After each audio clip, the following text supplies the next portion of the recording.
আসসালামু আলাইকুম। আশা করি সকলেই ভালো আছেন। তো গতদিন আমি আপনাদেরকে দেখিয়েছিলাম কিভাবে সিমেন্স পিএলসিতে আমরা একটা ল্যাডার ডায়াগ্রাম করে ওটার সিমুলেশন করি। আজকে আমি আপনাদেরকে দেখাবো কিভাবে আমরা একটা মেমোরিকে সেট করে ওটাকে আবার রিসেট করি। তো চলেন শুরু করি আজকের ভিডিওটি।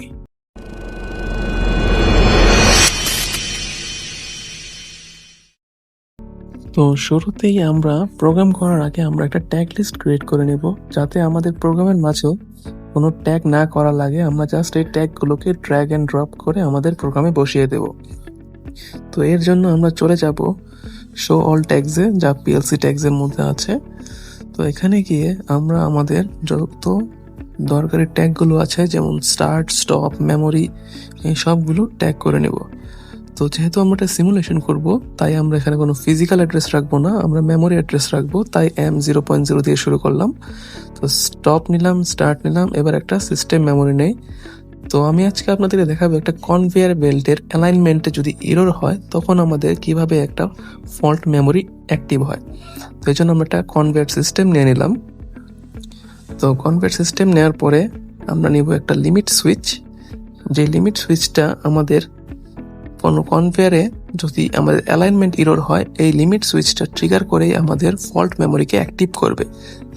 তো আর এই ফল্ট মেমোরিকে এবার রিসেট করার জন্য আমরা একটা রিসেট সুইচ নিলাম। রিসেট সুইচ নেওয়ার পরে আমরা আমাদের ফল্ট মেমোরির ট্যাগটা করে নিলাম। তো যেহেতু আমাদের কনভেয়ার সিস্টেম একটা মোটর দ্বারা চলবে, ওই মোটরটারও আমরা একটা ট্যাগ করে নিলাম কনভেয়ার মোটর নামে। তো যেহেতু এটা আউটপুট, তাই আমরা এটাকে Q0.0 দিয়ে শুরু করলাম। তো আমাদের ট্যাগ লিস্ট মোটামুটি ক্রিয়েট করা কমপ্লিট। তো এবার আমরা আমাদের প্রোগ্রামে চলে যাব মেন ওবিতে। তো মেন ওবিতে গিয়ে আমরা আমাদের প্রোগ্রাম শুরু করব। তো এখানে দেখেন আমি আমার দুইটা স্ক্রিনকে স্প্লিট করে নিয়েছি স্প্লিট স্ক্রিনের মাধ্যমে, যার ফলে আমি আমাদের ট্যাগ লিস্টটাকে ড্র্যাগ অ্যান্ড ড্রপ করে আমাদের প্রোগ্রামে বসাবো। তো এখন আমি একটা বেসিক ল্যাচিং সার্কিট ক্রিয়েট করলাম। এই ল্যাচিং সার্কিটের মাধ্যমে আমরা আমাদের সিস্টেমটিকে অন অফ করতে পারবো। তো আপনারা দেখতে পারতেছেন আমি এখানে ফেভারিট লিস্ট থেকে আমাদের এই অ্যানোয়েন্সি গুলোকে ট্র্যাক করে নিয়েছিলাম। তো আপনারা এটা কিভাবে করবেন, আপনারা ইনস্ট্রাকশনে গিয়ে বিট লজিক অপারেশনে গেলে অ্যানোয়েন্সি পাবেন এবং জেনারেলে গিয়ে আমাদের বিভিন্ন ব্রাঞ্চ ওপেন ক্লোজ করতে পারবেন। ওই অপশনগুলো পেয়ে ড্র্যাগ অ্যান্ড ড্রপ করে আমাদের ফেভারিট লিস্টে বসিয়ে দিবেন। তো আমাদের প্রোগ্রামে আমরা চলে আসি। তো এখানে আমরা আমাদের স্টপটা আমাদের এনসিতে ড্র্যাগ করে দিলাম, স্টার্টটা আমাদের অ্যানো পুশ বাটনে ট্যাগ করে দিলাম এবং আমাদের কয়েলের মধ্যে কনভেয়ার সিস্টেমটাকে বসিয়ে দিলাম এবং এটাকে ল্যাচিং করে দিলাম। এরপর আমাদের এই কনভেয়ার সিস্টেমের মাধ্যমে আমরা আমাদের কনভেয়ার মোটরকে চালাবো। তো কনভেয়ার মোটরটার জন্য কনভেয়ার সিস্টেমটাকে আমরা নিয়ে আসলাম এবং আমাদের কনভেয়ার মোটরটাকে আমরা ট্যাগ করে দিলাম।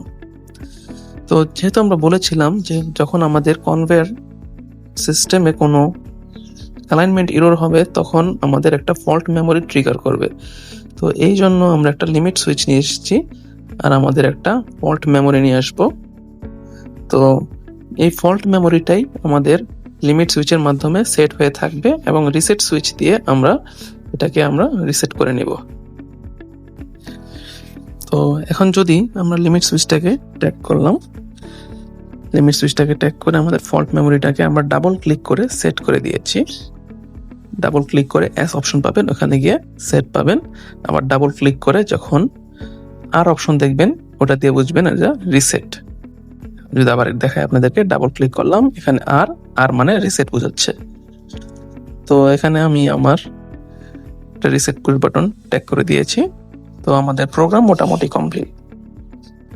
এখন যদি আপনাকে দেখাই, এই ফল্ট মেমোরির একটা এনসি আমাদের কনভেয়ার মোটরের আগে লাগালাম, যাতে ফল্ট মেমোরি ট্রিগার হওয়ার সাথে সাথে আমাদের কনভেয়ার মোটরের আগে কোনো পাওয়ার না থাকে। কনভেয়ার মোটরটাকে পাওয়ার থেকে ডিসকানেক্ট করার জন্য আমরা এনসি লাগিয়েছি। তো আমাদের প্রোগ্রাম মোটামুটি কমপ্লিট। আমরা যদি সিস্টেম চালু করি তাহলে আমাদের কনভেয়ার মোটর চলবে এবং যদি আমাদের কোনো ফল্ট হয় তাহলে লিমিট সুইচ আমাদের ফল্ট মেমোরিটাকে অ্যাক্টিভ করে আমাদের কনভেয়ার মোটরটাকে অফ করে দেবে এবং ওই রিসেট সুইচ দিয়ে আমরা এই ফল্টটাকে ক্লিয়ার করে আবার আমাদের মোটরটাকে চালাতে পারবো। তো এই ছিল আমাদের প্রোগ্রাম। এখন যদি আমরা এটাকে সিমুলেশন করি, সিমুলেশনের জন্য আমরা সিমুলেটরটাকে অন করলাম। তো সিমুলেশন কিভাবে করে এটা আমি আমার আগের ভিডিওতে অলরেডি দেখিয়েছি। তো এখন যদি আমরা অনলাইন মোডে যাই, এই অনলাইন মোডে গিয়ে আমরা আমাদের স্টার্ট পুশ বাটনটাকে প্রেস করব। তাহলে দেখতে পাবেন আমাদের সিস্টেম চালু হবে এবং সিস্টেম আমাদের মোটরটাকে ঘোরাবে। দেখতেই পারতেছেন আমরা স্টার্ট বাটন চাপ দিলাম, আমাদের কনভেয়ার মোটর চালু হয়ে গিয়েছে। এখন যদি আমি স্টপ করি তাহলে আমাদের মোটরটা আবার অফ হয়ে যাবে। মোটরটা অফ হয়ে গেল। এখন যদি আমি আবার স্টার্ট করি আমাদের মোটর আবার চালু হয়ে যাবে। এখন যদি আমাদের এই কনভেয়ার বেল্টের অ্যালাইনমেন্টে কোনো এরর হয় তাহলে আমাদের এই লিমিট সুইচটা অ্যাক্টিভ হয়ে আমাদের ফল্ট মেমোরিকে ট্রিগার করবে। দেখতেই পারতেছেন ফল্ট মেমোরি যখন ট্রিগার হয়ে গেল আমাদের কনভেয়ার মোটর কিন্তু অফ হয়ে গেছে। যতক্ষণ পর্যন্ত এই এররটা রিসেট না হবে ততক্ষণ পর্যন্ত কিন্তু আমাদের এই মোটরটা চালু হবে না। তো যদি আমি এখানে স্টপ করি, স্টপ করলাম সিস্টেম বন্ধ হয়ে গেছে, কিন্তু স্টার্ট করলাম সিস্টেম চালু হবে কিন্তু আমাদের মোটর চালু হচ্ছে না। তো দেখতেই পারতেছেন সিস্টেম চালু হলো কিন্তু আমাদের মোটর চালু হচ্ছে না, কারণ কি আমাদের ফল্ট মেমোরিটা অ্যাক্টিভ হয়ে আছে।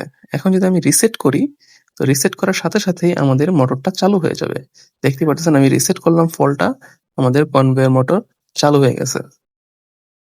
এখন আমার মোটরটা আবার আগের মতোই কাজ করবে। স্টপ করলে স্টপ হবে, স্টার্ট করলে স্টার্ট হবে। এখন যদি আমি আপনাদেরকে আবার দেখাই, এখন যদি আমি মোটরটাকে স্টপ করি তাহলে মোটরটা স্টপ হয়ে গেল, আবার যদি স্টার্ট করি স্টার্ট হয়ে গেল। এখন যদি আবার ফল্ট ঘটে, আবার ফল্ট ঘটলে মোটরটা আবার অফ হয়ে যাবে। দেখতেই পারতেছেন ফল্ট হলো, আমাদের মেমোরি অ্যাক্টিভ, আমাদের মোটর অফ। আবার রিসেট করলাম, মোটর চালু। আবার যদি স্টপ করি তাহলে মোটর স্টপ। তো এই ছিল আজকের মতো এই ভিডিওটি। তো যেখানে আমি আপনাদেরকে দেখালাম কিভাবে আমরা একটা ফল্ট মেমোরিকে সেট করি এবং ওই ফল্ট মেমোরিটাকে আবার রিসেট করে আমাদের এরর ক্লিয়ার করি।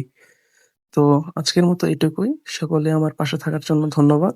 এরকম অটোমেশন রিলেটেড ভিডিও দেখতে চাইলে আমার চ্যানেলটাকে সাবস্ক্রাইব করবেন এবং আমার ভিডিওতে লাইক দিবেন। তো সবাইকে ধন্যবাদ। আসসালামু আলাইকুম।